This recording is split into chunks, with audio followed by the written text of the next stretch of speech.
This is our establishment of the colonies reps. Whenever we talk about groups or reasons that people do things, we talk about it in form of reps or religious, economic, political, and social reasons. And every time we do this, every time we talk about a new group or we talk about extension of America, whatever we're talking about, it's always going to be in the concept of reps.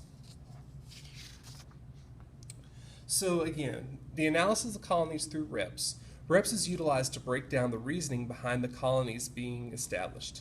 There are religious, economic, political, and social reasons. That's what the REPS stand for. And so we're going to make sure that we always follow through with that same framework whenever we talk about these groups.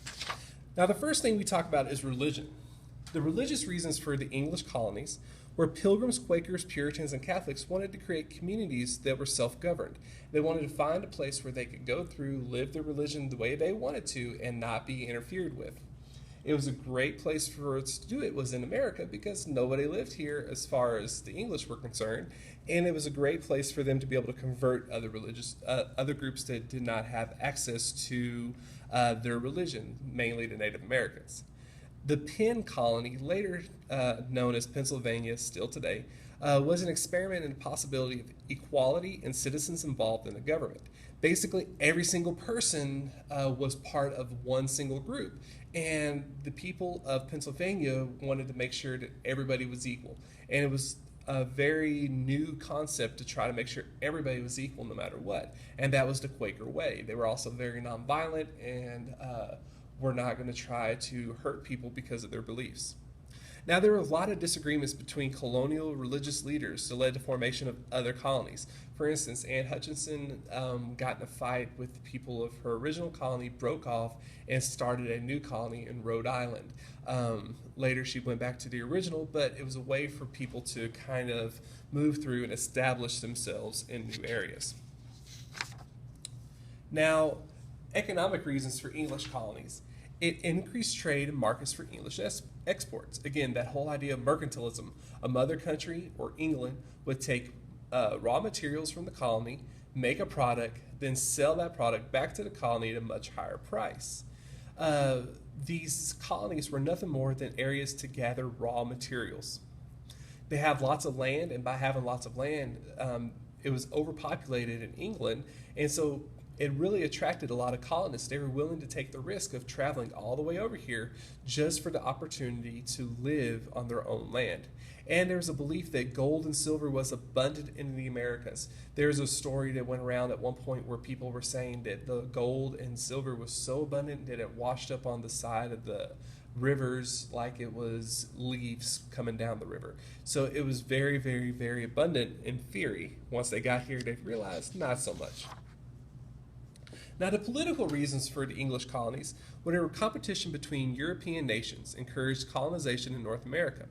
More land you controlled, the more powerful your country was. So we'd have a lot of different groups that wanted to control these different countries. And by controlling them, they were able to go through and see their power rise. England at one point was the most powerful country in the whole world because they had land inside of North America, they had a little bit of land in South America, a lot in Africa, India, China. So they were able to expand their territory and control a lot of the world because they had the most land.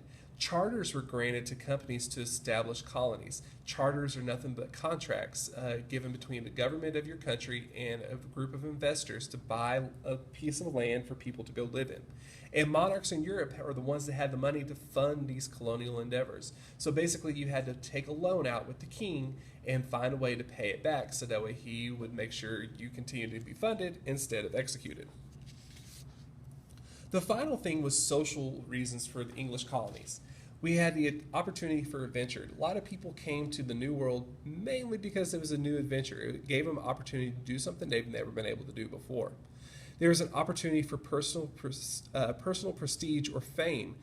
We still talk about people like Captain John Smith, who didn't necessarily come here for that, but because of his bravery and the way he was able to control his life, he was able to set himself apart. And then owning land allowed for social mobility.